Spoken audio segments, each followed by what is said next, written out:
from the Pathway Studios in Johnston proper. You are live from the path.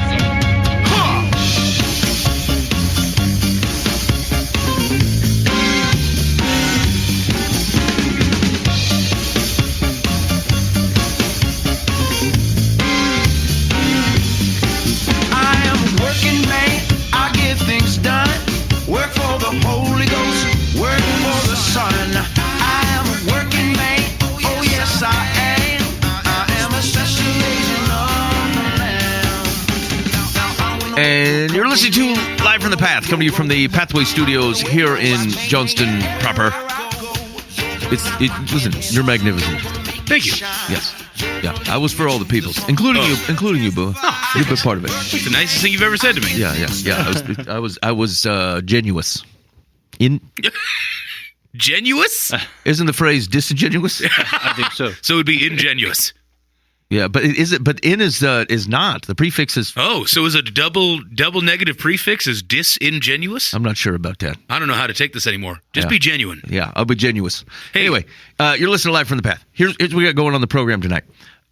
Big question roaming around in Ben's mind for the last couple weeks, which is, listen, this is not devolve into some sort of weird political discussion. Do not send us stuff on the Google Voice about your core political beliefs. I don't care.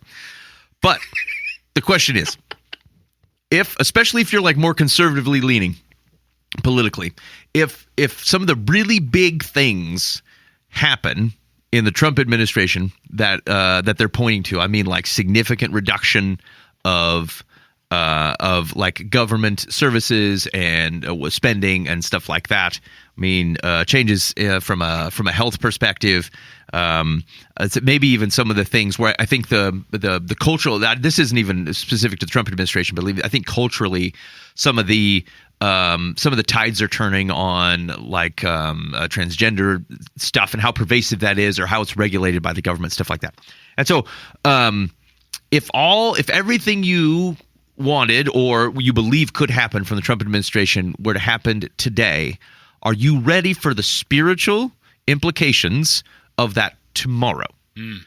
And so, and I'll talk through some examples that were running through my head, but the big caution that has been in my mind is that we have to be super cautious that things that may even to you or for the country feel like a victory come with spiritual consequences, come with work for the church. And I would say that's actually true regardless who the just one office. Anytime you have a significant shift in the country on things that can happen fast, especially if you got both houses in the presidency, right? Yeah. Stuff can shift very quickly. There is always an impetus for spiritual work. And when it's not your victory, if you don't agree with it politically, you run the risk of you're like, okay, we got all kinds of work to do. But when you do agree with it politically, I think you run the risk of going, we won. And I'm telling you that spiritually, no one won. It just has a context to how you think about what work lies ahead. And I do believe it will be more than perhaps what you're thinking, especially if you agree. And so I'll walk through those, but I want to talk about that. Okay. We can go through those things. Also, Boo's got a question on the Witch of Endor. Yes. Didn't we talk about this recently? Maybe we did. Okay. If If we did, I'm sorry. Okay. Well, we'll maybe it'll be easy because we've talked through it. Yeah, I was reading through the last 15 chapters in Samuel because I was getting into the David story, and I sometimes skim past things, and I definitely skim past the bride price that David had to pay for Michal, his wife, or whatever her name was. Oh, yeah. And then I skim past the fact that there's a medium of Endor, and Saul is like, hey, you should tell me if the Lord's gonna do this thing. Yep. And she's like, all right, I see a god walking towards me right now. Yep. She starts describing him, and he's like, wait a minute, that's no god, that's Samuel. Yeah. And it's like, wait a minute, Samuel's dead. Wait, what? And so that was kind of my question. As we went through that, I was like, holy cats, I don't know how to take that. And so I have to ask about that. Okay. All right. We'll talk about that. Also, the surprising but not surprising heartbreak of leading people to Jesus. Yeah. Okay. Yeah, I started doing a different ministry in the last 5 weeks or so, and we started doing church out of our house. And it's been amazing. It's been such an awesome and rewarding thing for for even my wife and I, we weren't expecting the rewards that we've been getting over the last, 5 weeks or so. Yep. But I tell you, I did not have any clue or was not prepared for the heart tax that hits you when somebody walks away. Yeah. It just hurts. And Okay. I wasn't expecting that. All right. We'll get some, we'd like to hear more about that. Get some insight maybe from Dan, who's been doing ministry for probably met many of these types of circumstances. Many. And we'll see what wisdom Daniel has for us. Yeah, sure. Okay. Love it. Also, we'll have some advice on Dear Life from the Path. And there's a couple of things. If it depends on how the conversations go. If we have time, one, I was at some homeschool basketball games over the weekend, and some of these mascots, it just feels like people aren't thinking through them very well. As an example, like, and our teams are called the Warriors, and at least one of the older logos is like a Roman centurion mask, and so I just. And I saw multiple teams who were called the Warriors, or even not the Warriors, like Soldiers or some other, I don't know, like warlike name that I'm not sure is quite going for what Jesus was after. But they're all using like a Roman soldier as the mascot, and I just cannot pull this together why they're behaving in this way. Like, it's just like we didn't think about it. And so I'm totally over-indexing on it. But then I was trying to think through, what is it? What do I think is okay? Like, what would be a good mascot? Yeah. For why don't they just go ahead and be the demons? Yeah, right. The blue demons. The holy blue demons. The holy blue demons. I don't. Anyway, I'd love to see that team it just feels like we put like one thought into it instead of two. And two thoughts would go, you know what? Even if we wanted to be the Warriors, and again, these war names, I'm just aren't sure what we're after. But like, maybe not the Roman centurion who, helped crucify Jesus. Maybe that's not the image we're going for. But you don't understand, that basketball court is a battlefield. Yes, yeah, and that's the problem. I'm against that. I'm against it. Anyway, so we'll see if we get to that. And I think maybe this will carry into next week. But I saw somebody offering. This is going to put you off like right away because it did to me. Like somebody offering a 1-day spiritual training for like $1,500. I'm like, man. Ooh, boy. But the premise I thought was interesting, and basically the question is that like, is it just like all politics is local? Are we doing ourselves a disservice by thinking of discipleship and influence as anything but local? And I say that because it was a post. It's like a thing put on by a guy who's published, I don't know, like 25 books or something. He's a pastor. He's done all kinds of speaking. He's got all kinds of people that follow him on the social medias. And at least for the premise of the event that he's trying to get people to go to, the presumption, like he's basically going, it was all nothing. Like it didn't mean anything. It felt like it's all fake influence. The thing that makes a difference is you, your community, your families, that type of thing. And we've kind of touched on that before, but I think it's the question. It's probably worth hitting up again, especially as you just maybe some of the stuff that we're going to talk to in the political conversation. Okay. Hey. Yes. Real quick. Yep. I think local fine dining is fake. You know how like we've got the fine dining restaurants that are like giant and all the places that spend, $800 per dinner kind of thing. Yeah. I think those might be real because that's more art than it is like a legitimate meal that you're eating. Yeah. But I think if there's like an Applebee's of fine dining where it's like fine dining in the local neighborhood kind of thing, I think it's fake. And here's why. I went to a joint that I would classify as local fine dining in the last week and a half. Yeah. And they brought out a bowl of artisanal Chex Mix. Oh. And they set it on the table, and it was complimentary. Oh, nice. And I was like, oh, thank you. And as we were eating the Chex Mix, I found a garbanzo bean in it. Oh. And the reason I think it's fake is because I didn't know if I was too dumb to understand that their Chex Mix should have garbanzo beans in it. Yeah. Or if I was smart enough to have realized that, like, no, this is a stupid premise that there should be a garbanzo bean in a Chex Mix. This is dumb. Yeah. And it was a dilemma on whether or not I should even mention this and go, hey, there's a chance that there are rogue garbanzo beans in your Chex Mix. You're talking like the kind you'd see in a salad bar, like a soft. Yes, like a chickpea. Like it belonged in another salad, but it was a cold, mushy chickpea in the Chex Mix. Chex Mix. And I realized that I'm not dumb. And so I made the comment, and I went, hey, Just a heads up. I'm guessing a mouse dropped. I think it in there. your fancy artisanal Chex Mix has garbanzo beans in it. Is that an intentional thing? Because if so, weird. And if it's not an intentional thing, check your Chex Mix. I think there might be chickpeas in the Maybe deal. that's their distinction. And it came that's about what sets them apart. Right, exactly. It came about that, oh no, the Chex Mix is just plated very close to where they do their salads, and a garbanzo bean ended up in our Chex Mix. So just saying, I think local fine dining might be fake. Anyway. Okay. Yes. Yeah. I mean, heads up, I guess. Yeah, heads up. Okay. All right. So here's the question: Are you ready? Are you ready?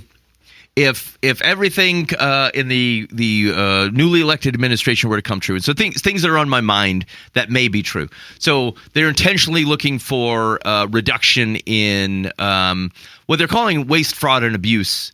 From a government perspective, but I think it also crosses into what is like some of your more libertarian views, which is like, I don't know, maybe the government shouldn't be doing this. Either private sector or people individually should be doing those types of things. Sure. And so regardless of how excited you might be for that, I'm going to tell you right now that the reality is that there are some things that are like very distinctly wasteful for sure. And then there's all kinds of things where you're like, I don't think the government should be involved in that, but there are people who are receiving services from this type of thing. And so even think about things like there's money that comes from the federal government in addition to just general taxes that are collected for like free and reduced lunches. Right. And so whatever you think about well, hey, maybe the government will be is not good at this, healthcare and food and all kinds of things. If they just said tonight, okay, we're out. Like I want. Have you considered what that means? Because either you have to go something like, well, we should just stop doing free and reduced lunches. Like they'll figure it out. The parents will figure it out. I'm not sure that smells particularly like Jesus necessarily. Yeah. But do we are we doing any of those things? Like, are you prepared tomorrow? And so it's that kind of stuff where like maybe it feels politically right. Get the government out of that stuff. I don't really want them involved. But like, it's not that it just goes away. We have to ask ourselves, is there a people responsibility? Right. And if so, how much of it is the Christians? Is it a Christian specific thing to be involved with, or community type of thing to do? And so like that's one example. And so like, do you think that's a risk that we have of finding what feels like good political policy, reduction of size of government, people who aren't doing things efficiently? But like, if it seems to me that there is an impact then, because that doesn't just go away, it does shift. And are we thinking about that? Yeah, I think that's an excellent question. I remember actually having that same conversation back in the Reagan administration. Oh yeah. You know, when we'd sit around in churches talk about, okay, yeah, we need to cut this and cut that and cut that, and it'll be great, and that's how it's supposed to be because this is the church's job. Yep. And I'm like, okay, so are you ready? Then tomorrow we'll start feeding all of these people. Yes. You know, and clothing them and all the things. Yep. And well, you know, they need to go work. You know, it's like, well, some of them will. You know, some of them will.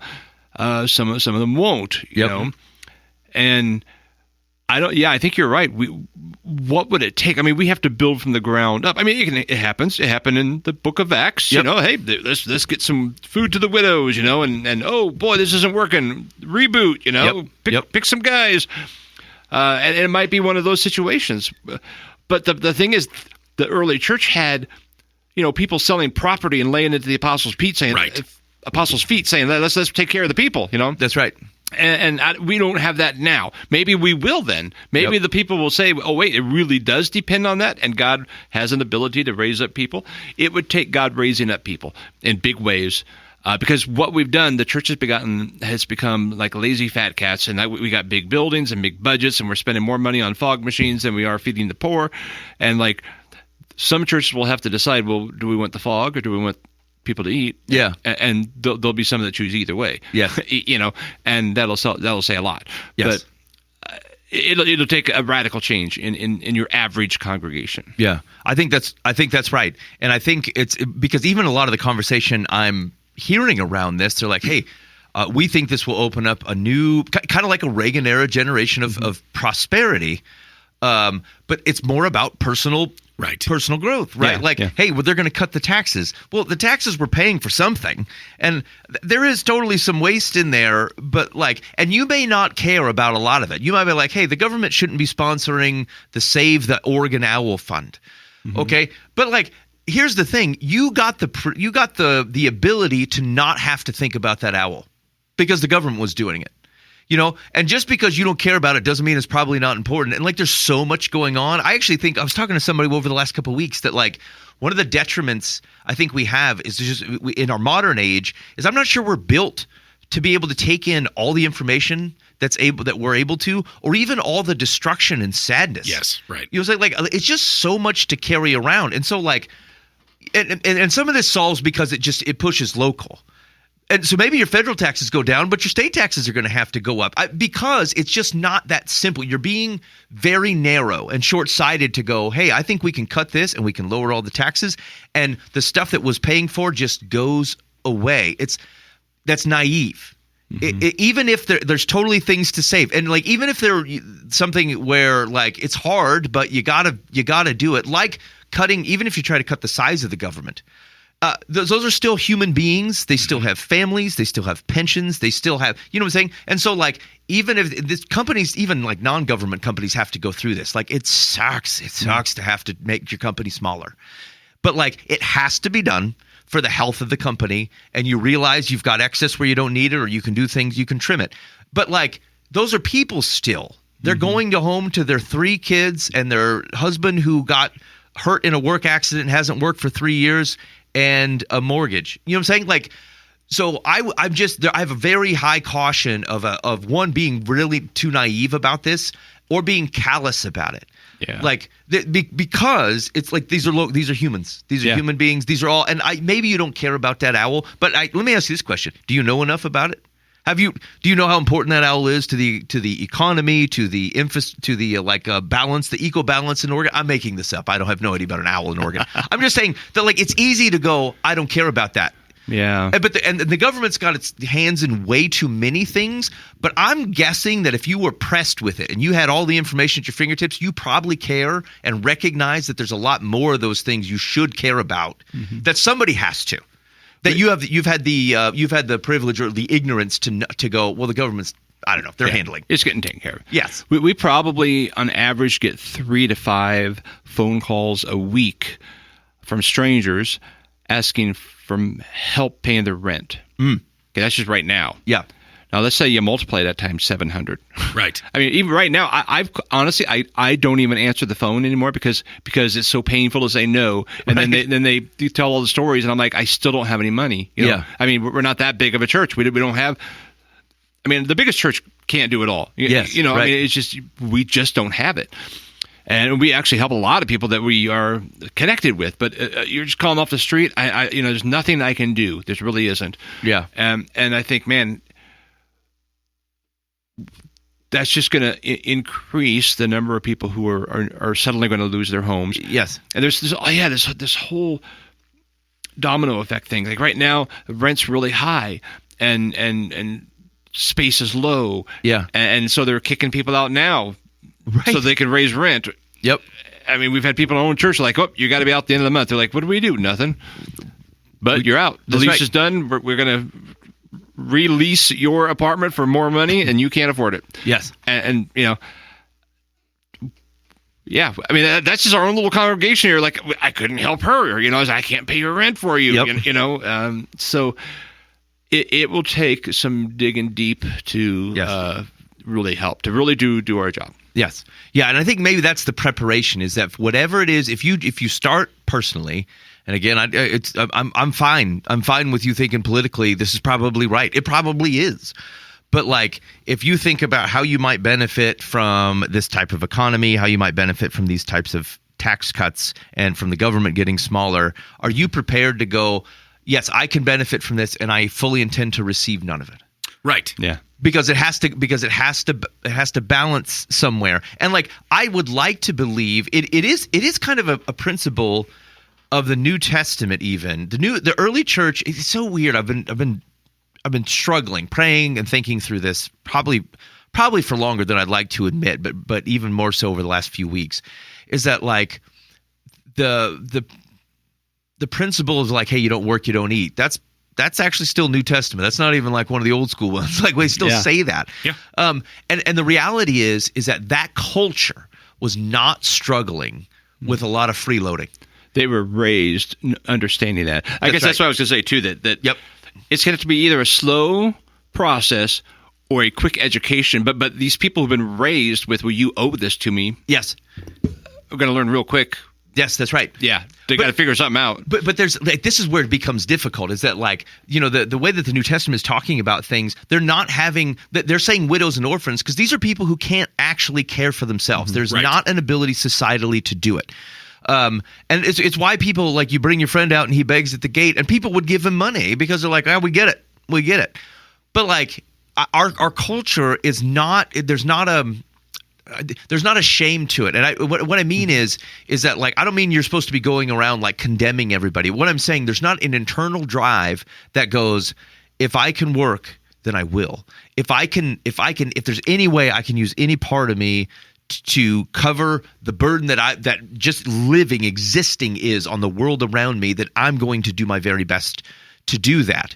There is an entitlement and within our culture that's big enough that, like, even if you rip the Band-Aid off, like, what are you really, regardless of whether you don't like their attitude, you don't like their work ethic, are you going to look them in the eye 2 weeks later and go, I'm willing to let you starve to prove this point? Like, it's not so easy. God is more gracious than that in our stubbornness.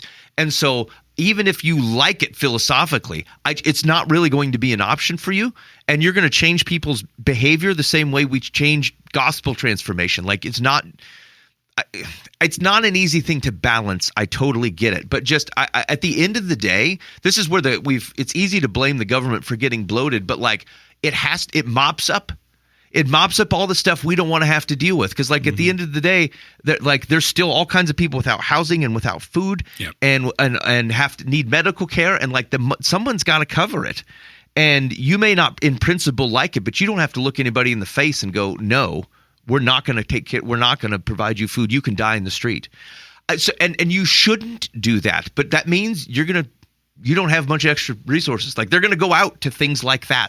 And we can hope to change it culturally, but it's not going to happen tomorrow, to Dan's point. And so I worry that what feels like a political victory becomes a spiritual defeat because we're not thinking about the impact to the thing that is actually the treasure in heaven, which is human beings and their relationship with Jesus and their ability to be alive to hear it, and their ability to just like during, I know I use this example a lot, but it's powerful to me. Just like during the bubonic plague, and all those folks are getting saved because the people of Jesus are sacrificing themselves so that they may live, even when their own families abandon them. And so, like, a lot of times, this is what I get irritated with people who deride that Francis of Assisi quote, where spread the gospel if necessary, use words.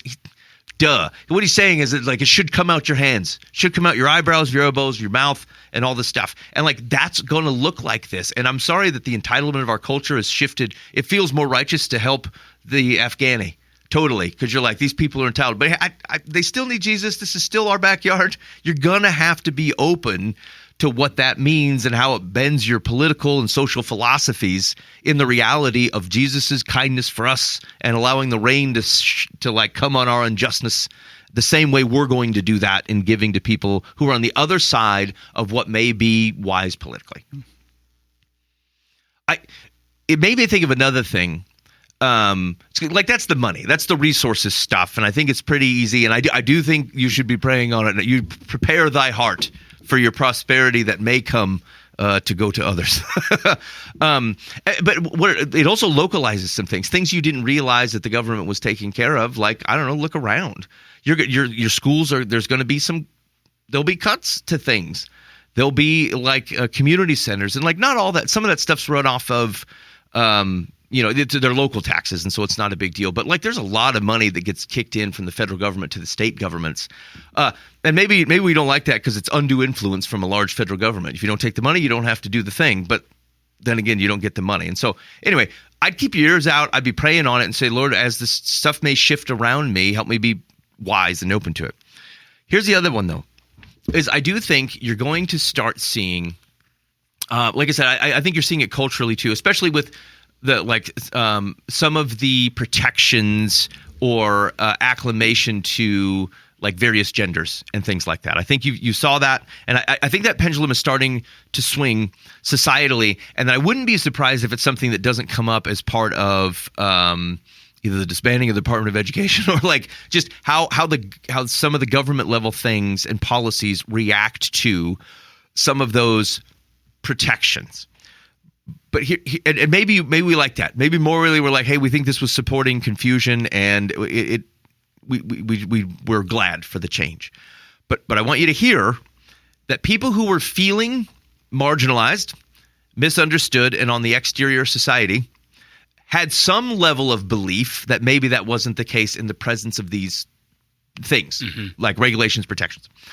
Even if you believe that it is for their benefit and for the benefit of society that these things start to pull back, those are still human beings.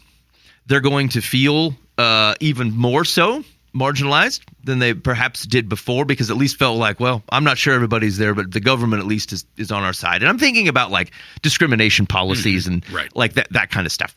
And so that is the work of Jesus. I'm just like the consequence of that, even if it has a broad policy benefit on the. You can think about this of any law that we go, hey, it restricts abortion, and you think that's good. It's a good protection of life. Doesn't automatically just eliminate women who are in difficult situations. You know what I'm saying? And so it's that kind of stuff where like they are opportunities for the church to be the church, for the people of the church to be the church, to love and serve, and to now that if that gets removed, to double down on creating relationships and developing trustworthy interactions so that people can understand like these are the heart of these types of things. This is the reality of who Jesus is and what he thinks about you. Because it's possible that some of those government facades, if I'm going to think of them that way, won't be there anymore.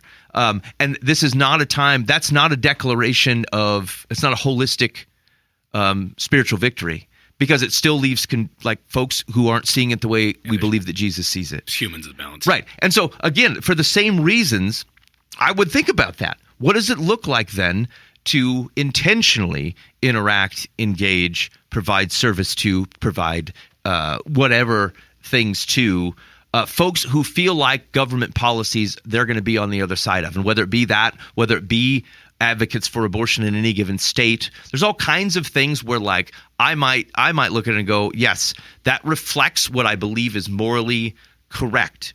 But it does not change the humanity that is impacted on the other side of it. And what we risk is celebrating a political victory and then just like failing the spiritual opportunity that exists.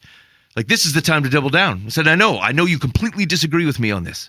I still am going to care about you and serve you in that way. And so don't celebrate the wrong thing. Don't miss the thing that we're here for, even if we're okay, like these things are heading in a direction that you like. And so that one also occurred to me that it's the time to double down. If you're not doing it now for whatever reason, like this would be the time to double down on it, because it's going to feel even worse. It's going to feel like harsher and more ostracized. And again, focus like this. Maybe we don't even have to read that article, but I think the broad sum up to me was you miss that when all you're thinking about is national. Right. You miss a human. Frankly, this is where a lot of people flip following Jesus, and then they flip on some social issue that I'm not sure Jesus is aligned with, is because they meet a person and they meet a human being and it's not what they expected. And they're like, well, maybe this changes the stuff. I just didn't know. And the miss there was not being around people who are different than you and hearing different ideas and understanding that and letting go of something that God said was true and looking at someone and going, I want this because I continue to believe it's what's best for you because what God said was best for you. Like it's that it all kind of leans on what God says is best here. But they get surprised. They're like, oh, we get this cartoonish version of people that comes from political commentary and like a limited Facebook feed and all this other jazz. And then you meet human beings and it felt like that It felt like you were misled and lied to, and you probably were, because you were given a cartoonish vision of what people are like. And so anyway, whatever thing that is, I would be, don't miss it as a spiritual opportunity that has always existed, but I think will be exacerbated perhaps on even things that you agree with politically. Yeah. You know, I think we get our impressions of people through the voices of spokespeople on either side of any issue, and they give us the bullet points of what this person looks like and how they act and how they think and how they feel. And so that's where we develop that cartoonish figure. And then when you actually talk to someone who is in that category, you go, well, gosh, you don't seem at all like the person on TV said you would be. Right. And so it'd be kind of nice almost to get rid of some of that stuff and just go back to talking to people again, you know, the face-to-face and just as human beings. Yes. You know, and I think the church has lost that too, because we quickly jump on the side, whichever side we're on, and that's where we are, and then we're just, you know, don't trust the other side at all. Yeah. The person who has that label, even though they don't even know they're on a side, they're just like doing their life, you know, like, I don't know, I'm out fishing, I don't know. Yeah. And so we do have to be careful and treat people as human beings and come with them with the love of Christ and let God do his work. I do think like that same thing exists heading the other direction. Like I was listening to somebody just given the most like comically cartoonish version of a Christian that they were like, they're like this is, and like, and it's a lot of it gets aimed at parents in some way or another. But I was listening to this, I'm like, I don't like, I'm trying to be honest. I'm like, I don't know, are these fair critiques? And I thought, literally, I do not know anybody like this. Yeah. I don't, not in my sphere. And I'm not saying they don't exist, but I'm just saying, like, I know for a fact in my sphere, I know no one that is behaving the way these people are talking about. And I thought it's possible they've never met a Christian. Yeah. Right. Like, or one who's actually following Jesus. That seems also possible. And so, like, whatever, without, like, what we believe has consequences, like, obviously the truth matters. Jesus is still king.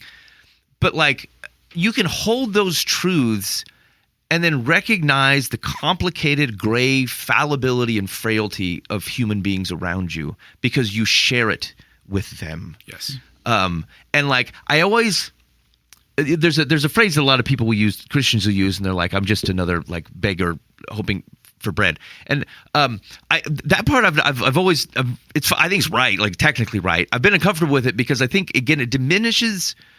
Like God still loves you. You just don't suck all the time. And like I'm just not sure it's good for us to be thinking that. But the concept is right in that like how.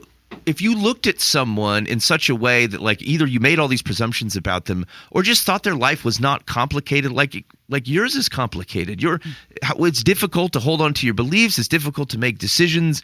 It's especially if you don't have a grounding in Jesus. I actually don't know what it's like to have to make decisions where I did not have at least a core set of principles that I could go back to that weren't established by me. Because then I have to trust, like, do I even... the core ways of the principles of which I've decided internally to live my life that if they didn't come from God, like even those can't be trusted. I feel like I'd be floating around in the wind all the time. But like, we think of other people poorly if you're not willing to, if you don't just look at them and go, boy, I bet their life's difficult and complicated and it's hard to find a right decision. And sometimes it feels like you only have wrong ones.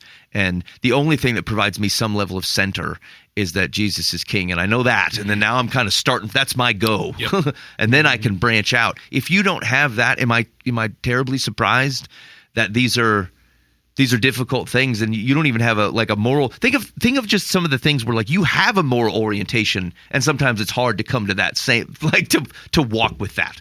And so anyway, this is bottom line. It's just kindness and recognizing humans and being kind and embracing the reality that people are gray. And so if you cannot handle hearing national things without otherwise tossing that onto a bunch of humans around you, then you don't get to listen to it.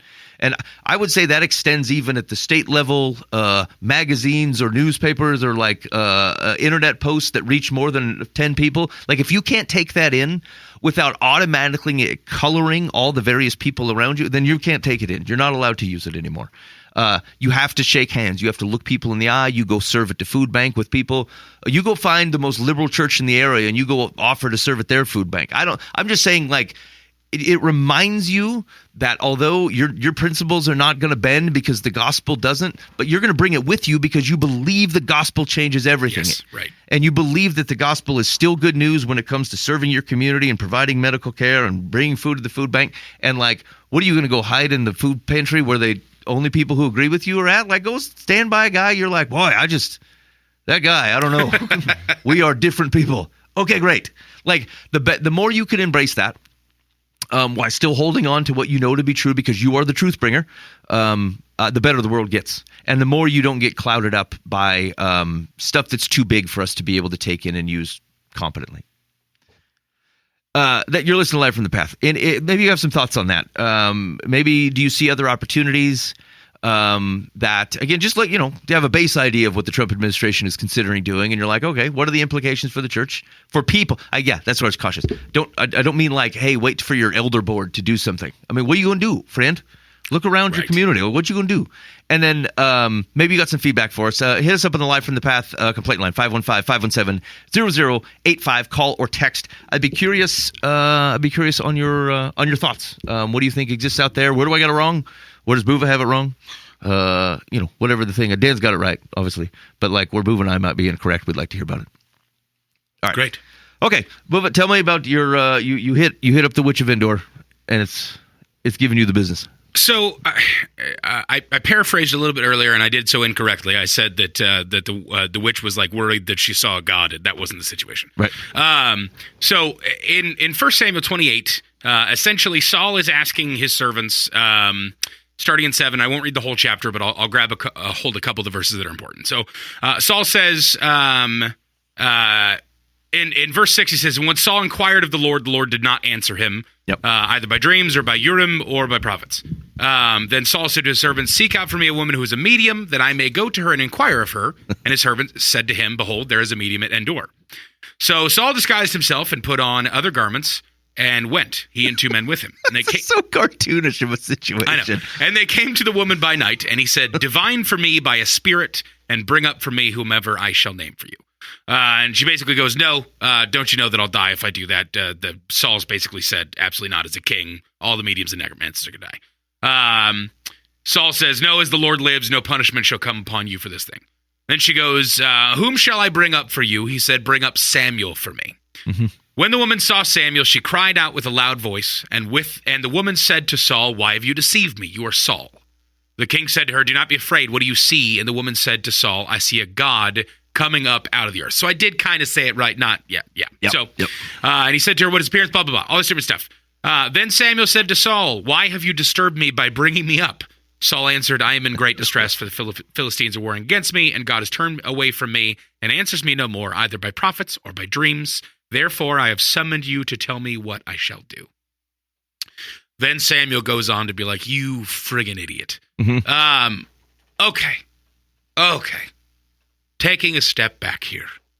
Yep. So I am now in a place where, one, I believe this is fully true. I don't think that this was a story that was meant to be like, and then Saul had a dream where he went and spoke to this witch. Like, I believe wholeheartedly that Saul did go and seek out the wisdom of this medium, who then summoned the spirit of Samuel. Okay. And Samuel the prophet shows up. Yep. And then everyone around is like, "Yep, this is what happens when you are a necromancer or a medium." And Samuel's walking up and going, "You freaking kidding me? Like, why are you calling me to this?" Yep. So that's a lot to take in. Yep. Because I don't know if I've ever just sat in that for a moment and went, okay, is that something I need to worry about now? And is that something where people are currently doing that, and there is a worry? Well, not necessarily a worry. Like, I know who's ultimately in control, but like, people are evil and messed up. And are people currently doing this stuff? And do I need to be mindful of that and make certain that I'm being cautious of what mediums and necromancers exist. And then also, I don't know what that says to me about what I believed at the death of someone, that their spirit can be called up by this woman who is a medium, and Saul just kind of comes walking, or Samuel, comes walking on up, is like, why? Why have you called to me? Like, of course the Lord's not going to answer you. You're no longer his anointed. Like, you screwed up. But anyway, what? Like, as men who I know have preached this or are about to or have walked through this before and have tried to take in the concept of like an Old Testament history piece and then what that means for us in today's day and age, being in a post-Jesus place of the Holy Spirit coming upon us and all of that stuff. Yep. What are there things that I need to be worried about here? Like, help me understand this. I don't know if you need to be worried. Sure. Although you need to be aware that there is a very active and real spiritual world. Yep. And that there is evil and there is, God, and you just want to stay on the right side. Okay. I mean, whether this was, this is something that's repeated, or I've always come from the side that what you see today with mediums and stuff is more demonic in nature, not like actual people coming back from the grave, but demons who are familiar spirits that Sure. They know all the stuff. They can say what they want, and they know all the details and can speak the voice even. So is it a worry? No, you're on. You're in God's kingdom. You're doing His stuff. I haven't even looked at this verse for so many years that I can't even tell you what I originally studied on this. Sure, yeah. But it appears to be the real deal. I mean, very well could be just a special situation where, like, obviously it's in Scripture and God's teaching His people a very important lesson. But as far as concern that someone from the past is going to come back or something, haunt you or something, it's nothing like that. Sure, Or you're more thinking like also that could people be trying legitimately to get a hold of the dead? So ultimately, and I totally agree with that. And I think that worry's probably the wrong way to put it, because I don't, from a negative connotation, like, I'm not worried that someone is going to be able to be a medium, bring a spirit back, and they're going to have more power than my God. That's not something I'm at all worried about. Because it's obviously a cultural thing. All the shows on ghosts and everything. Well, and everybody thinks there's ghosts floating around. Kind of trying to figure out, because I think that as I've encountered or have secondhand encountered through stories, people talking about the spiritual world.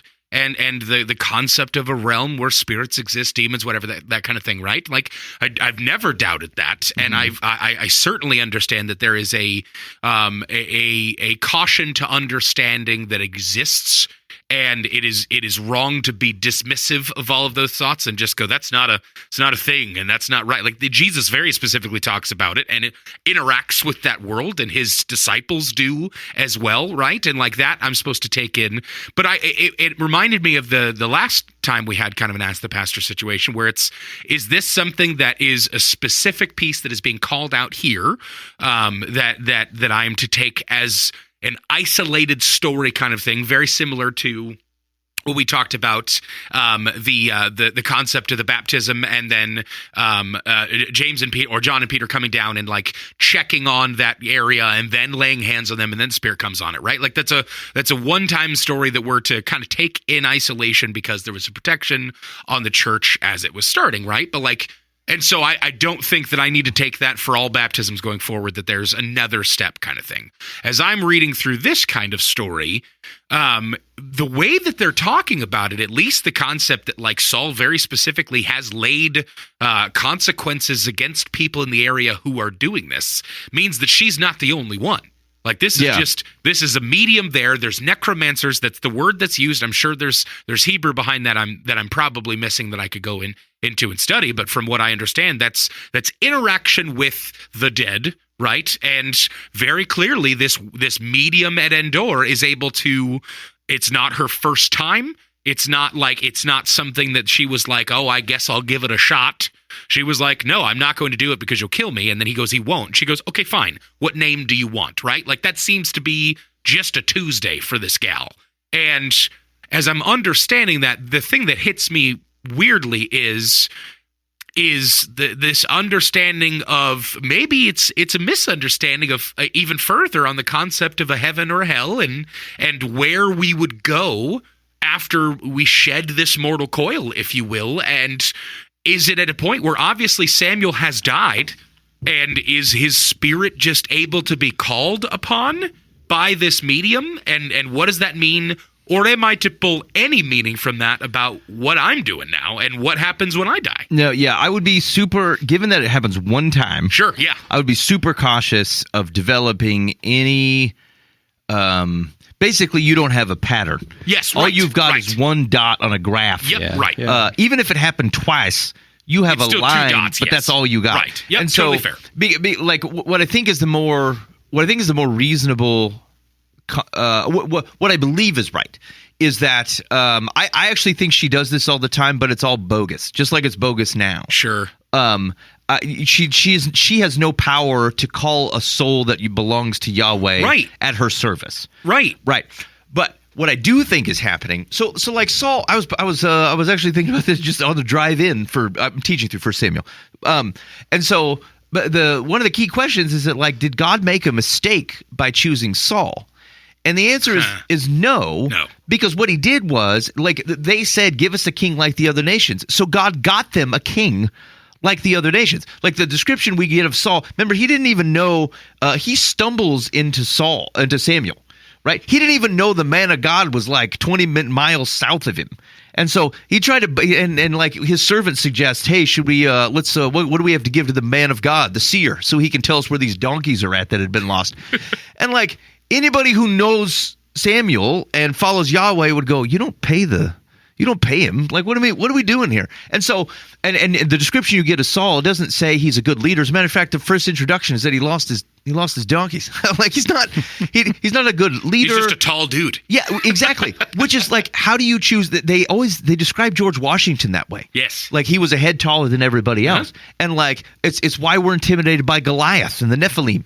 It's like, they're big. It's how the nations pick a king. And so what God does is go, okay, you want a king? I'm going to show you the king that you asked for. Interesting. So even though it says God picked Saul, he did. Yes, right. But it wasn't because he made a mistake. It's because he goes, I warned you about this. You said you're okay with it. And so I'm going to show you what your king looks like. Yeah, the beginning of that story is like, here's all the warnings of why you should not want this king. Exactly. Right, yeah. So then see what happens then.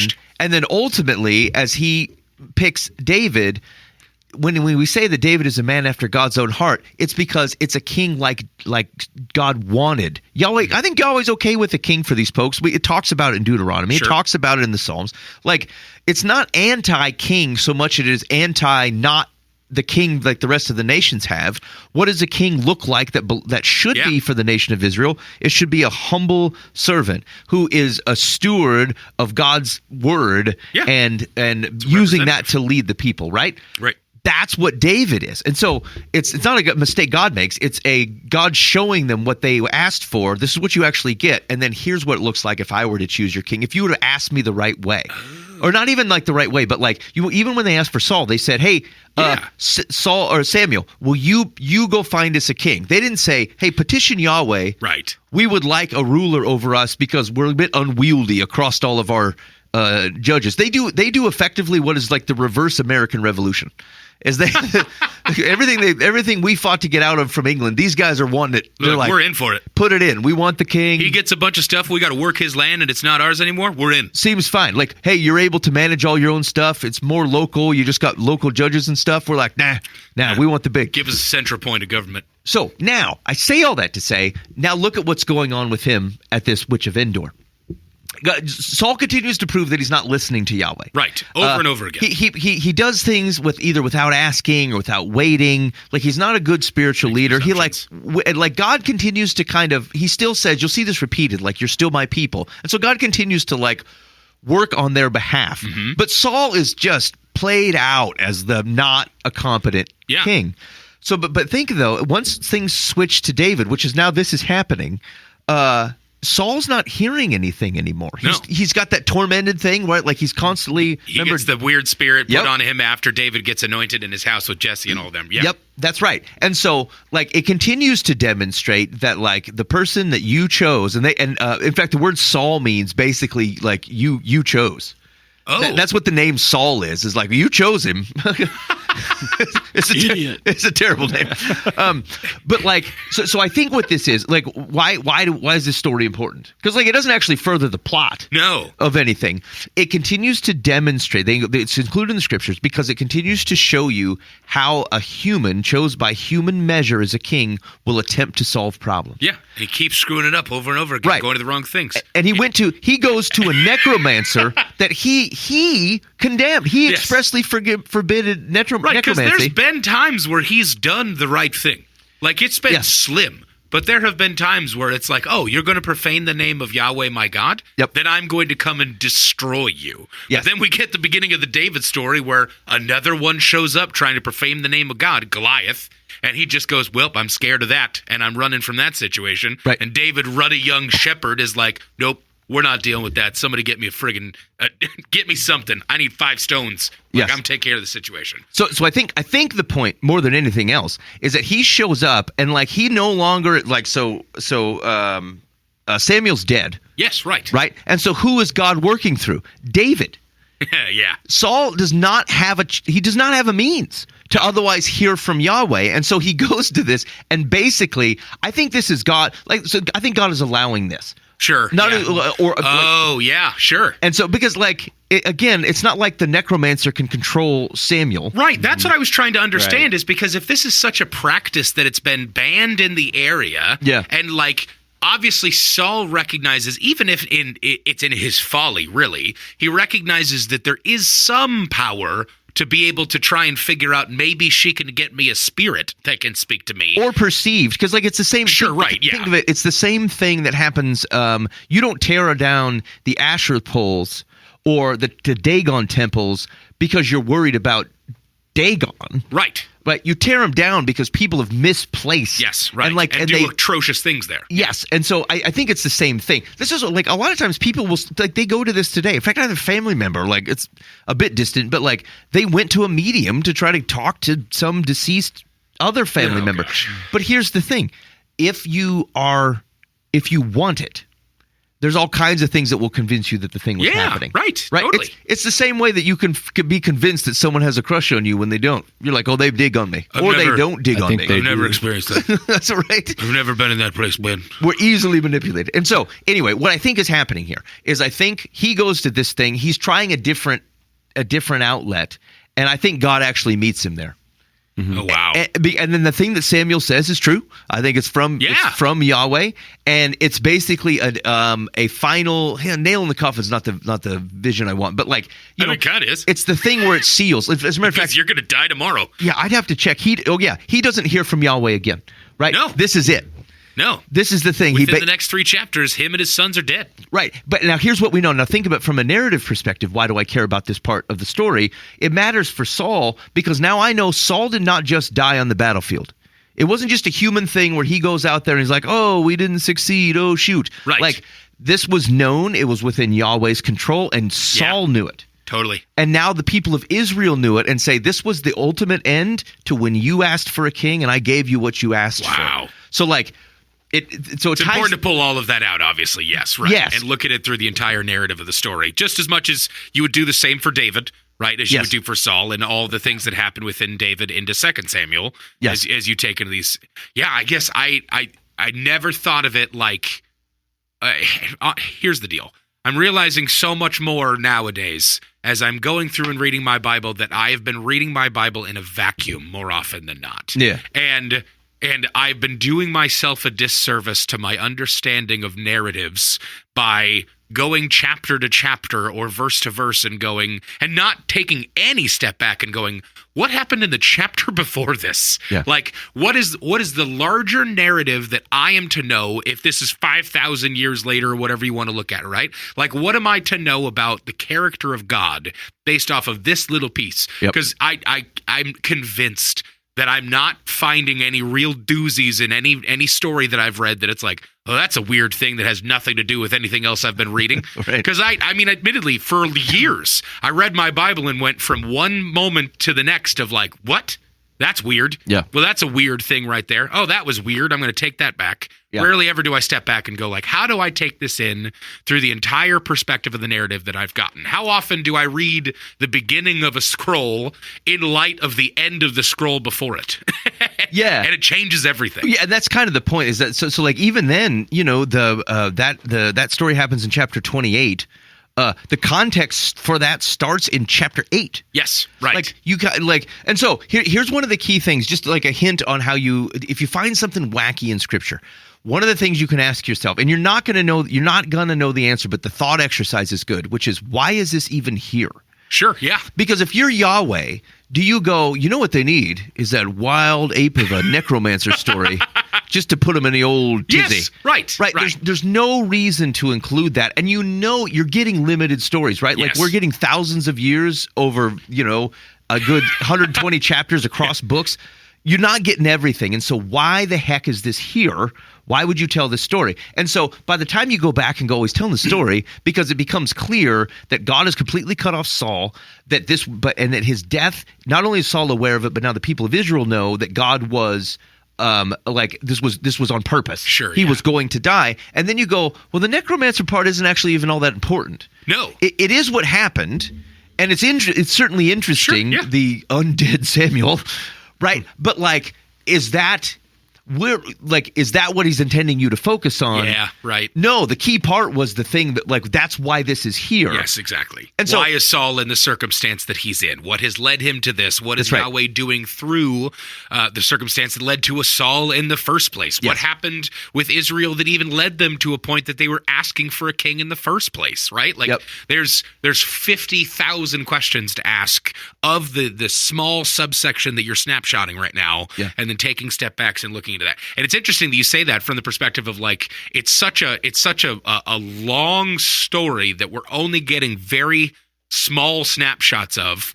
I came to that spearhead very recently again with Genesis 1 through 11. Like literally, you get Genesis 1 through 11 beginning all the way through to Abraham, and there's barely anything in there. Yeah. That's literally barely anything. And I was talking about, I gave a very high level summary to the people that have been coming to our house on Sundays of Genesis 1 through 11, just to kind of set some basics of the Christmas season and to kind of talk about what we're talking about with Jesus in the first place and why we need him. And as I wrapped up Genesis 1 through 11, somebody goes, wow, so that's the Old Testament. And I went, and I couldn't help myself. I went, no, that's the first 11 chapters. And they went, wait, what? I was like, yeah, that's the first 11 chapters of 50 in the first scroll. And that's one of 5 that we call the Torah.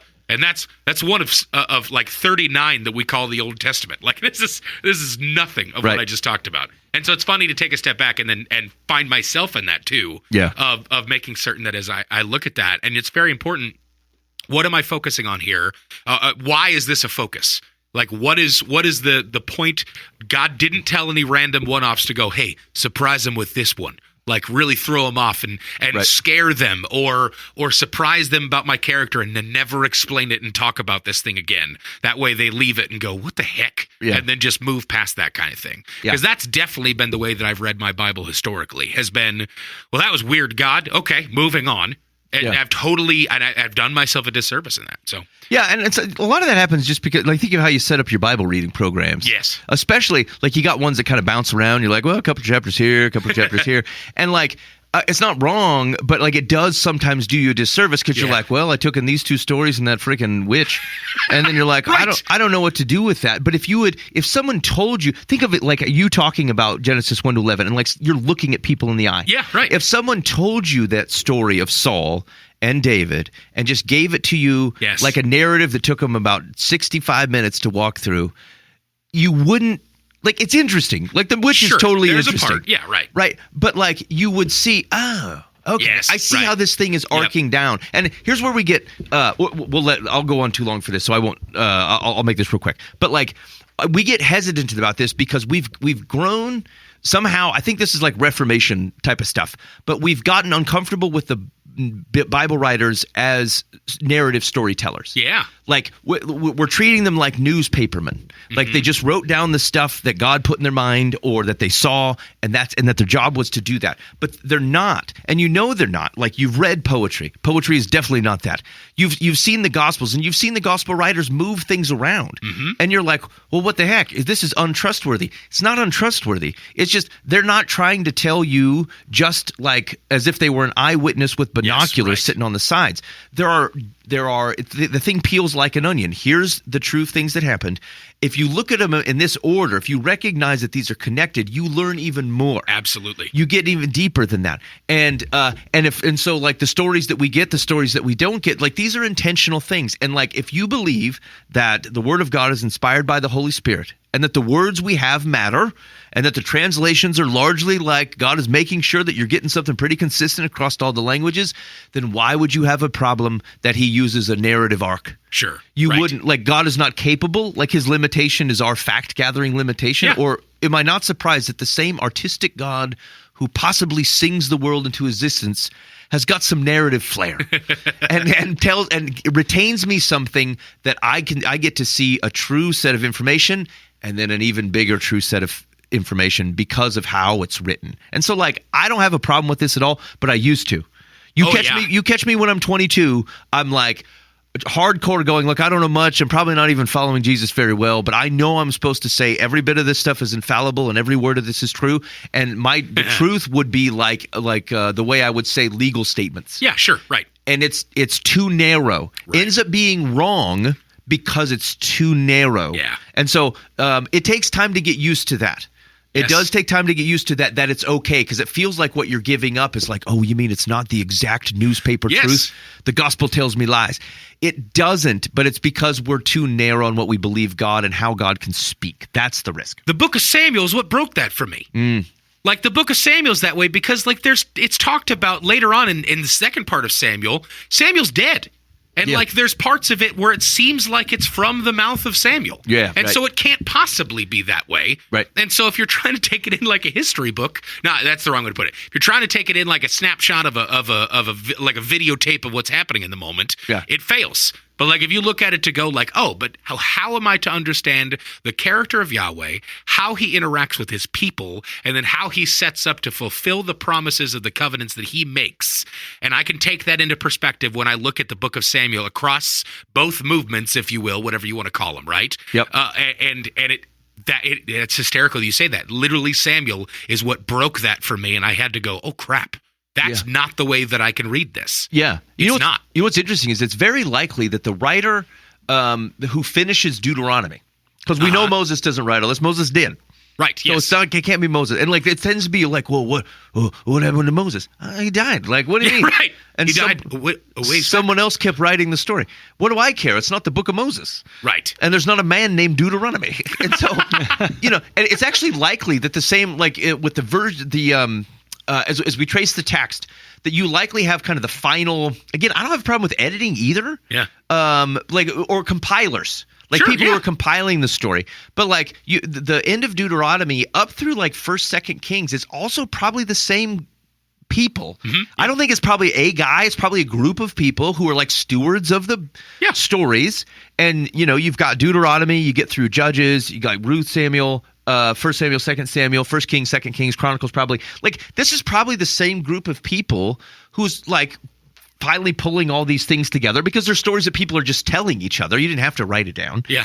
And so even then, you can keep moving these boundaries out, and then you can actually see similar themes towards, like, Moses' last blast through Deuteronomy, up through Judges, then through the Chronicles and Kings of 1 and 2 Samuel. Like, these themes are not different. No. There's things within the way that the language is that, I don't know, it could be different people. It could very well be the same group of people. Sure. Yep. But like, if I trust Yahweh on the stories are true and the text is good, then I can trust him with grander narratives.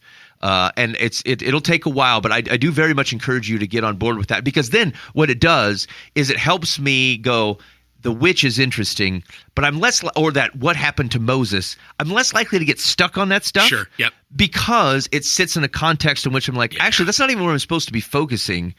I'm just like a curious fella. Yeah, right, exactly. Yeah, like and that's the thing. Like as I was reading this, I recognized that I'm taking in the story that is the continuation of Saul, well, the continuation and ending of Saul's story, starting in chapter 8 all the way through, and really starting in chapter 1, to be honest, about like the setting up of why we even have a Saul in the first place. And then before that, right, all the way through to in the beginning God created the heavens and the earth. Yeah. But like, and I'm understanding that like there's been an anointing of Saul that happens, and then things get screwed up because he was not the dude and had messed things up. There's an anointing of David, and then very specifically, he does all the right things that Saul failed at, not 15 chapters prior, not really 8 chapters prior. And so like as I'm taking in all those pieces, and I totally fell into this, and I'm glad we pulled it back out of like understanding that as I look at the medium at Endor and take that in, I'm not looking at, oh no, what am I supposed to know about mediums now in the spiritual world and all this different stuff of like, am I going to get called back someday after I'm dead kind of thing? And then more I look at it of like, oh, what's the actual story and like what is being highlighted here by the fact that Saul, who was once meant to be the anointed king, that was that, even to the point where David's like, I can't kill the anointed, and then laments after his death because he was the anointed king.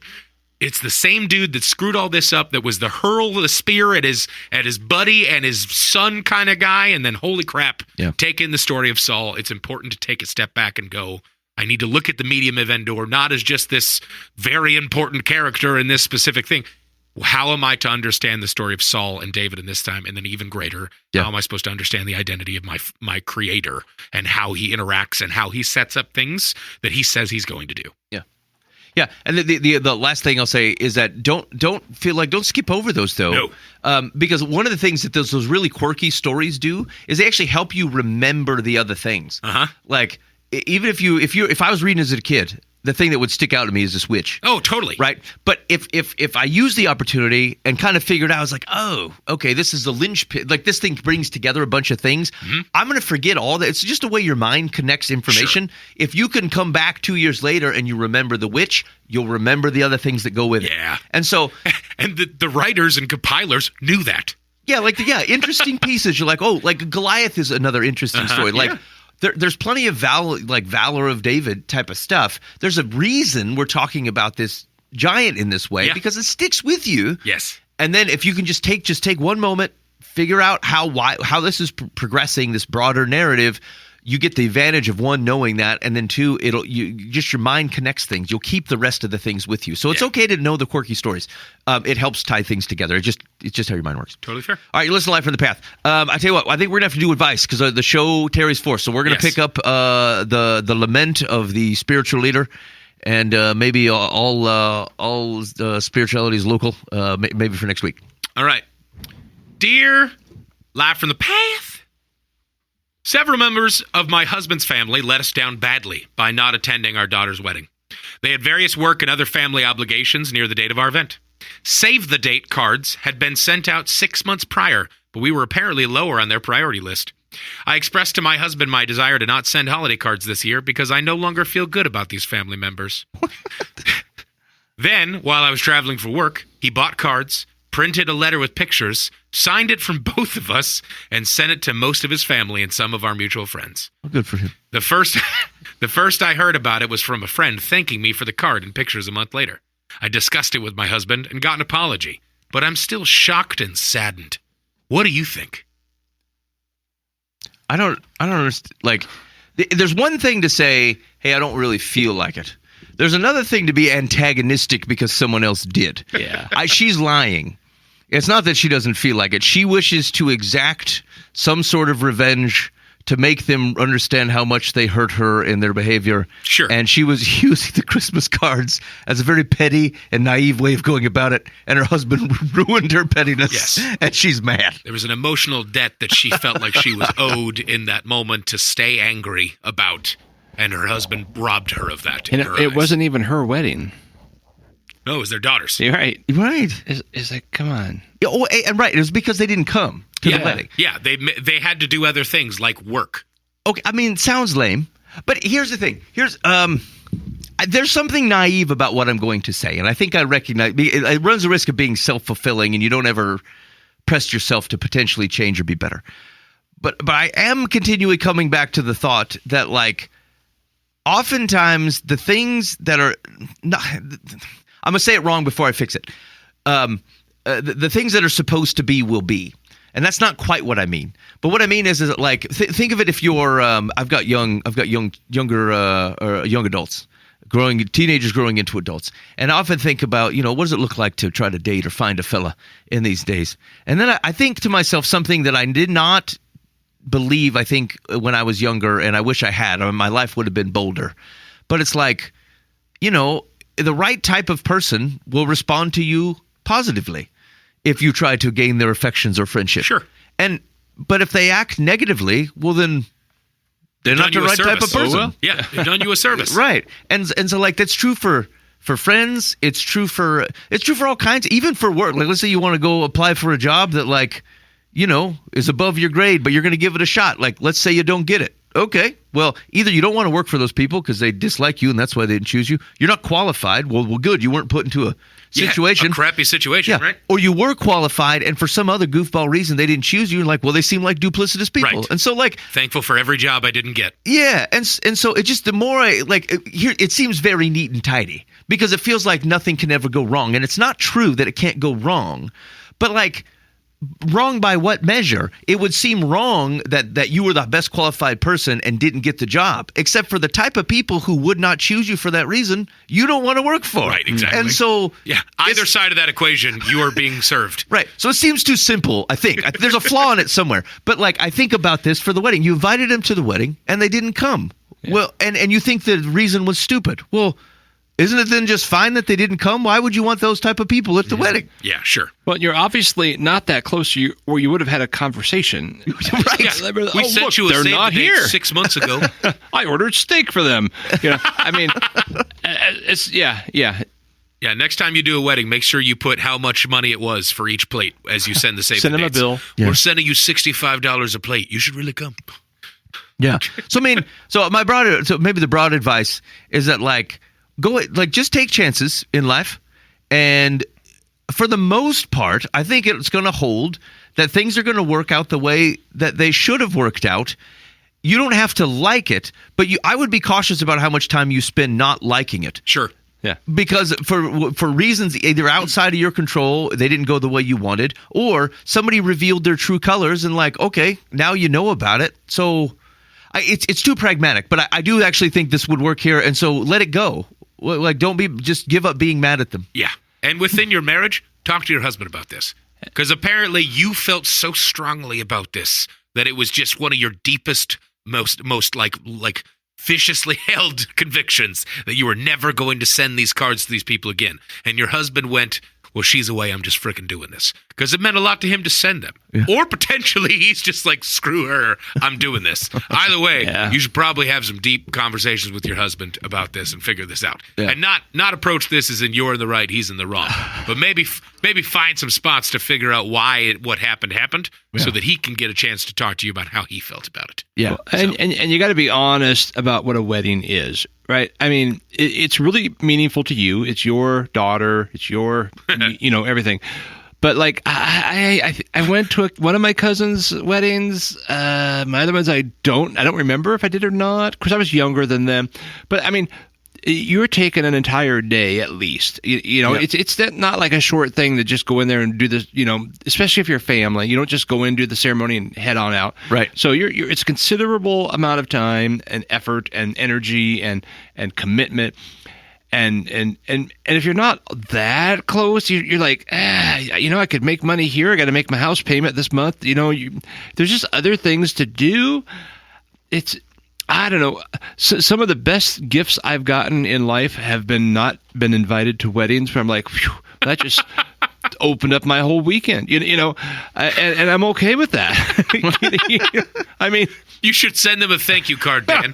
I want you to know how much I appreciate you. And I didn't have to buy you a gift. I didn't have to lie and show up to this wedding and eat your gross food. Oh gosh, thank you so much. I mean, this gal's egos, she's just getting too. Yeah. She's really putting too much weight on this thing. It's just life. It's just life. Yep. Agreed. Let it Okay. go. All right. Secular says, although you didn't want to send holiday cards to the relatives who skipped your daughter's wedding, apparently your husband didn't feel the same way. He was entitled to do what he did. Repeat after me. A wedding invitation is not a command performance. Now let it go. There you go. Wow. Good. That is not the kind of thing I was expecting here from Secular. That's a surprise. All right. One more. Yeah, do one more. Dear Laugh of the Pan, my boyfriend and I received a generous gift card from my brother and sister-in-law to a restaurant we love. Next week, the four of us are going to dinner together there. My question is about the etiquette of using such a gift card. Should we use it that night or plan not to use it? If we use it and there is excess, should we pay towards my brother's bill? I know my brother won't be bothered or offended either way, but I'm curious about the correct way to handle this, and I'd appreciate your advice. What? Just use it like Okay. a normal debit card. Brother and sister-in-law gave girlfriend, boyfriend a gift card to their favorite place. Now all four of them, recipients of the gift card and givers of the gift card, are going to that restaurant next week. Yeah. Receiver of the gift card is wondering if they should use that gift card on the meal or if it feels weird to do that because it's a gift that you got from the people. What do you mean? And if you have more left over from your dinner, should you apply the rest of the gift card to your brother and sister-in-law's meal? What's the move? if And you're apparently, splitting the meals- brother will not care. Yeah. I cannot tell you with the people I'm with what they use to pay for their meal. I don't care. Right. If it is a, that's a Discover. They And take if that your brother's watching you, or maybe your sister-in-law is watching to see if you use the gift card that they give I don't know, you, maybe someone else that's gave me a freaking gift weird. card too. You should I never mean- accept a gift from them again. Yeah. Because they're the kind of people who give the gift and go, are they going to use it back on us? Or what are they going to do? That seems weird. How far removed are you from any thoughts in this social situation that this is just flabbergasting you right I'm now? flabbergasted. I don't understand. Somebody gives me a gift card to McDonald's. Yes, Mickey D's. And, And then they you're say, going there next week. Hey, let's go to Mickey D's next week. Sure. What kind of person would go, hey, man, you being lame and using that gift card I gave you at this McDonald's? To this place that you love, And then which go- is why we got it for you? And then goes, hey, bro, did you use all that up? Why don't you help a man out and use that gift card I gave you to help cover some of my meal? Like, this all seems like ridiculous. Yeah. Why would Very you much even so. think that? Yeah, it seems like, admittedly, it seems like this is the insanity of the person who received the gift card. Yes. Because they're even willing to admit that their brother probably won't care about the situation. Of course he won't. When I was reading that, I was wondering if it was going to end. My brother probably won't care about this, but my sister-in-law definitely will judge us for this, blah, blah. But it never ended there. It was just, my brother probably won't care about this, but am I thinking this incorrectly? What's the correct way? Yeah, I would do the Use the exact freaking gift opposite. card. If you showed up and started to use cash, I go, dude, why don't you use that gift card we got you? Or did Right. you yes. blow through it already? You idiot. Yeah, like, what are you I doing? got you a gift card and then invited you to this place so you could immediately use it so that it wasn't just sitting in your billfold for the next six years. Excuse me. Weird. Yeah. You cheap toadstool, I can't believe you use that gift card I got you. I don't understand this at all. All right. Go ahead, hit me. The Secular says, if my mail is any indication, some folks become offended if someone they are splitting the bill with uses a gift card rather than a credit card or cash. That's why it never hurts to ask that question of the person who is joining you before going to the restaurant. It's not even helpful advice. It means nothing. Oh, just ask the brother. Hey, do you just- mind if I use and this? under the perspective that, like, some people don't like it when someone who is splitting the bill with them uses a gift card. Why? Who knows? I could care less how you pay for it. Okay. People, Yeah. stop it. Just stop it. Worry about your own affairs. Stop worrying about everyone else's affairs if this is the way that you're going to worry about their affairs. Okay. If you're going to worry about someone else's affairs to go, I hope they have enough cash. Maybe I should just cover the bill because I love them. That's a good way to think about things. But if your worry is, oh, they better not use a gift card, you shut your mouth and you change your ways immediately. Yeah, the only reason I would ask that is so if some doofus that I may go out to dinner with goes, yeah, I'm not really comfortable with that, I would know not to go out to dinner with them. Never going to dinner with you Yeah, again. you're- If I have a gift card, I'm going to use it. Yeah, What? yeah. I've never once thought I shouldn't use a gift card in front of someone because they might judge me. I hope that person judges me back to the earlier conversation so that I can then receive the service of me never having to go out to dinner with them again. What is there to judge? It's not a poverty card. No. Right, exactly. I'm not using my food stamps on Alaskan king crab. That's not the situation. Here's the deal. If I see you pull out a food stamp card and I see you buy $39.99 a pound Alaskan king crab, I'll judge you more for that than you using a gift card to a joint that I bought you the gift card to. Yeah. What? This is wrong. You should move to Chile. Chile wants you. Go to Argentina. America's had enough. All right, you listen to Live from the Path. Thanks for hanging out with us tonight. I very much appreciate it. If you got feedback for us on the show, hit us up on the Live from the Path complaint line, 515-517-0085. Call or text. It's the Bob Eisenhower Live from the Path complaint line, 515-517-0085. We appreciate any feedback you have from the show. Actually, we heard from our friend Marshall this week, who was digging through the archives. A brave soul. Yes. Brave soul. Going through the archives. And hit a landmine that I predicted. Yeah, yes. Yeah, that's true. Booba was proven right. Dan had said some Dan type of things in this episode. And Booba had said, someone's going to listen to this and it's going to come up. And it did. Good old Marshall hanging out. Yeah, and I believe I said at the time that they'll have to make sure they understand it in context or it'll sound much worse. It's going to sound bad. Yeah, it was the dumpster fire episode, if you want to. If I remember correctly, we were talking about investing in marijuana. And just all kinds of stuff. That was a wild one. I remember from then on I decided I will never run for political office because someone will find that. That's how you know it was a good episode. Dan's like, I guess I gave up my political career after this one. Dan's do not elect Dan Hudson. All right. Anyway, thanks for hanging out with us. We'll see you. Christmas time and New Year's is dicey. We'll see when the shows come out. Maybe if we're not here, we still got another, I think, 5 years worth of shows that I have to get posted back. And so if we don't do fresh shows, maybe I'll start trying to fill that back catalog. But in the meantime, be faithful in the means. God will handle the ends. You've been listening to Live from the Path.